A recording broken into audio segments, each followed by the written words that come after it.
देखा बोला पहले पहले ससुराल जात मान जात है अपने मन से जात है अपने मन से, लेकिन आवत पड़ी दूसरे के मन से। अच्छा ससुराल में कम से कम 1 हफ्ता तो लगी जाएगी। ये कहा पता 1 हफ्ता लग जाएगी ससुराल में। देखा था बहनी ये कहा पता ये बड़कू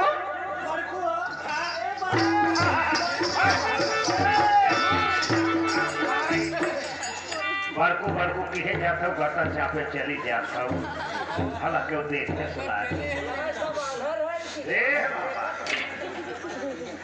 ये बतावा कौन आंधी आफत ऐसा ना जाती अरे आनी आपस सच में से आवत बा आखिर का कोई में थमाजी उड़ गईल है का बताइबो भाई है बना।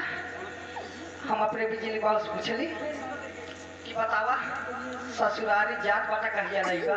अच्छा कहत बाटन देखा कम से कम ना एक हफ्ता का सोच के दिन बीती जाए। 1 हफ्ता हाँ ये बतावा बड़कू हाँ हाँ कहाँ काट काट धया है जा बैठे बैठे खाई है सही खाता हूँ वो बहनी गलत बोलत है। लेकिन सुना दुल्हन कि न जानत हो तो दामाद का प्रकार को होती मोरी माई माई दामाद का प्रकार खोलन हमारे कुछ समझ में ना आवत किस का ऊपर काट खोलन का कौ प्रकार के ना होते दुल्हन दामाद 3 किस्म को होती 3 प्रकार के 3 प्रकार के। जी हाँ अच्छा एक दामाद एक दंदुल्ली एक छड़िया खुल्ली सही सही जो दामाद है साझे गहन सवेर भर नाश्ता पानी की है कहन है अम्मा है बाबू हम जा करे हमें बहुत काम करे तो सही सही दामाद है।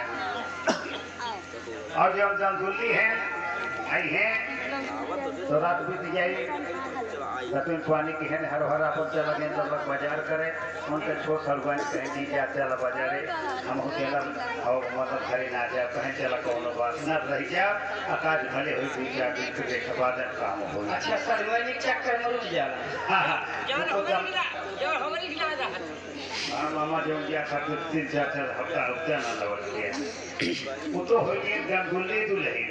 अच्छा और जवन गाड़ियाँ खुली हैं जहन ये मामा बैठा है कि नहीं है कि हफ्ता का एकदम नाम नहीं है घर गए तो जवन गाड़ियाँ खुली हैं दुल्हन वो जई है जब लग उनका कुकुर बिलार के ना न दौड़ दौड़ा जाए कुमार सारे दौड़ सारे भाग सारे तोरे घर दुआर होता अपने घर डालता बेहल्ला सारे कुकुर साथ बहबा तब लग सारू घरे जाकर नाम न ले जवन इनकी की नाम मामा जवन बैठा है दुल्हन।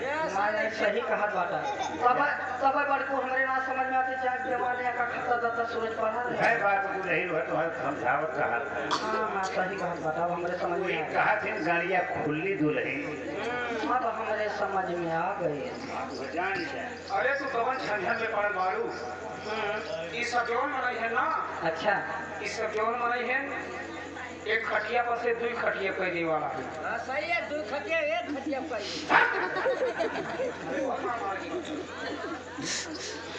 अच्छा ए बिजली बाबू कहा ना देखा ना अच्छा एक हफ्ता ना अच्छा देखा खाद चलत बा अच्छा ठीक बा ना ठीक है आज जात बाटा ठीक है अब कल रही है अच्छा और परसों सुबह तक रामा पकड़ जरूर चलाई। परसों तक हाँ रामा अच्छा। पकड़ चलाई। अच्छा चला तू खुश रहा परसों चलाई। हाँ ठीक हो जा हाँ जी उठाओ कठिन भाव चलो उठाओ जा लेकिन बोलिया घुटिया ना घूमा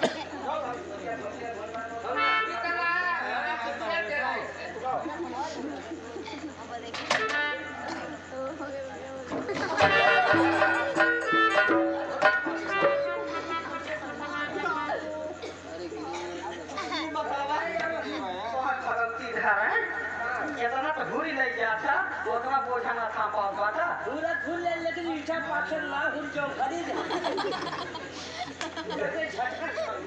एकदम खाली छोट लागत है। अच्छा जा देखा मौसम खराब है सवेरे निकल गया। ठीक है हाँ जी और एक गठरी तुमको ससुराल तक पहुंचाना पड़ेगा। एक गठरी साले तुमको ससुराल तक पहुंचाना पड़ेगा। तो ठीक बाबा साहब ठीक बा ऐसे कठिन लेके चल ऐसे कठिन लेके चल लेकिन ससुराल लेके नचा जाइए अच्छा कठिन आप ले लेंगे ये पागल साले, ये बताओ साले हम गठरी ढोएंगे? जहाँ खैचर है से वहाँ तक लेके चल पानी पारा नहीं चल जाए पारी पारा जी हाँ साला बहुत चमाक है। अच्छा चलो ठीक है। तू ठीक चले बिजली के भाई घर द्वार बहुत कागज देखो, आज की जुग जमाना बहुत खराब चलता है। ठीक बा ठीक बा।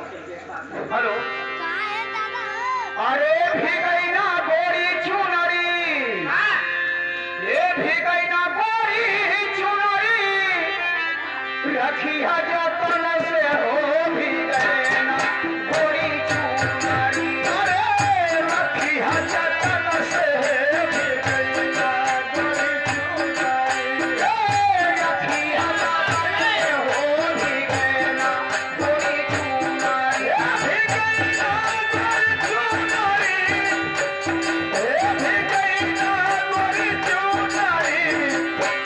भीगई ना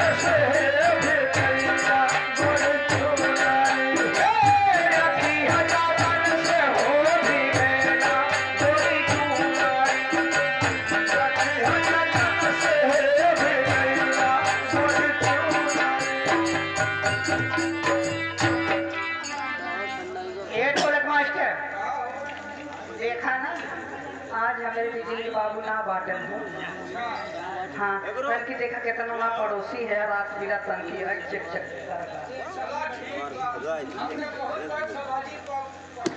लाइट भी जा चेक कर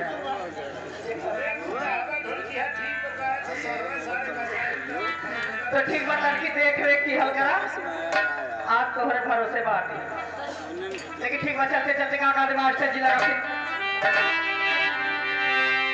अरे गवाना से पहले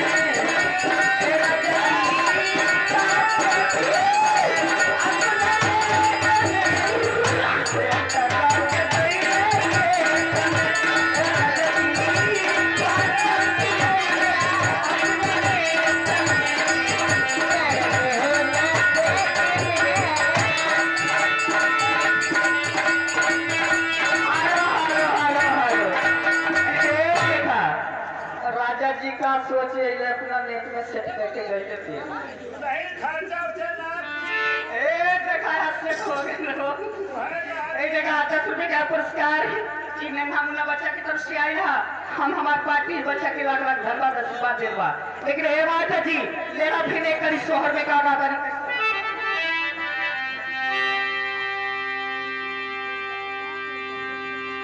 अरे सुतली में रहा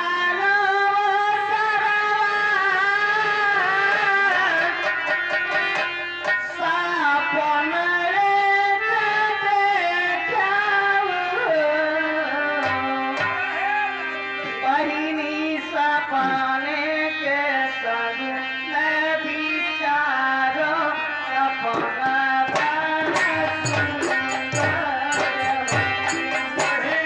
सपने के संग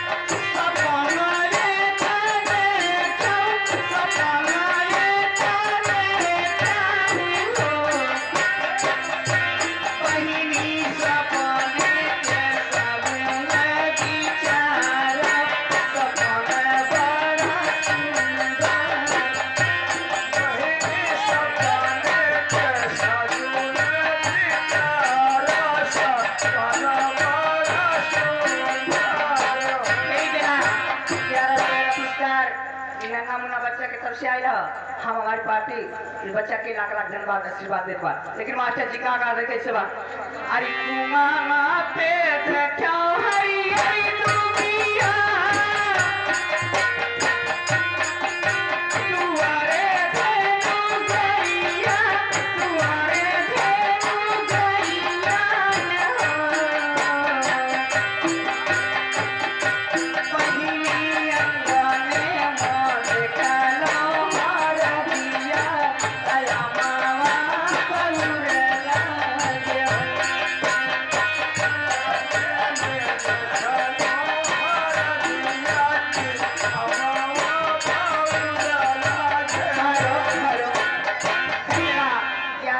पुरस्कार नामूना बच्चा की तरफ से आई है।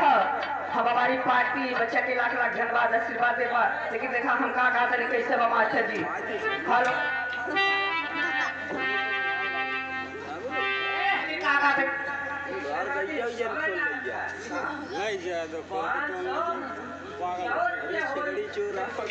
तो सही है कहा तुम्हारा ओसे कब नहीं क्या हुई।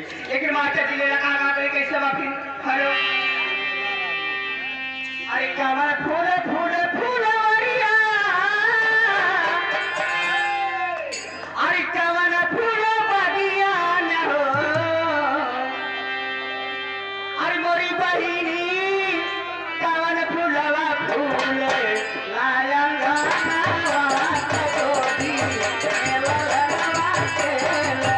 मोरी बहिनी कमर फूलवा फूल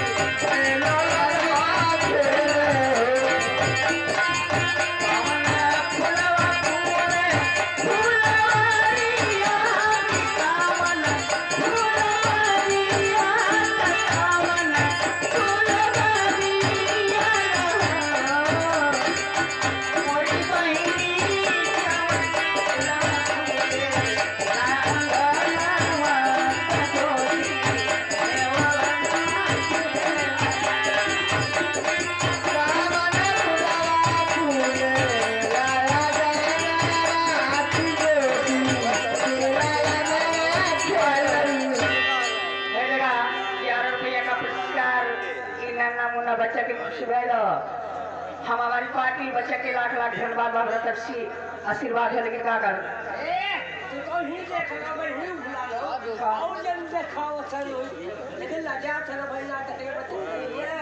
अच्छा अच्छा अब हम लोग को आइले बात लेकिन मास्टर जी का गाते कैसे बा बेला फूल फूले फूलवारिया तकेला फूलवारिया तकेला फूलवारिया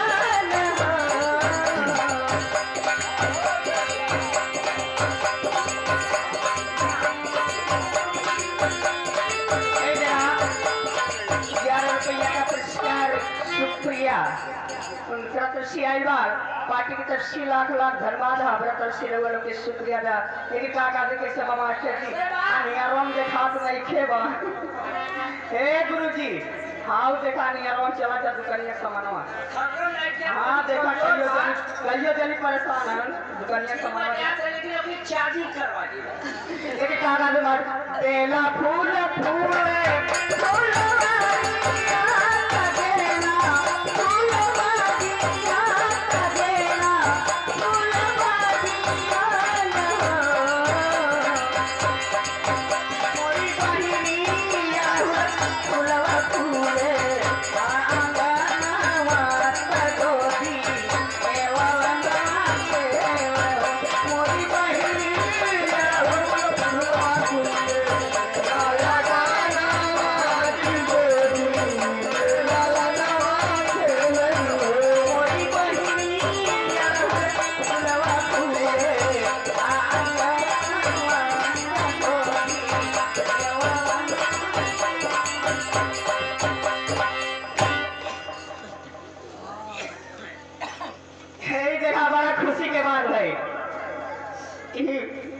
बच्चा के दादी जी के तरफ से ₹21 का पुरस्कार आया। हम उनके बार बार चरण स्पर्श कराता नहीं और पार्टी की तरफ से लाख लाख धन्यवाद बा हमें तरफ से। लेकिन उस्ताद जी हाँ बोलिए। तोहार बड़ा भाई ना बहन मामी मामा के होना पता भलो। अबे सरदार चल मत गई अच्छा लगा। अच्छा लेकिन माता जी कहा गाते कैसे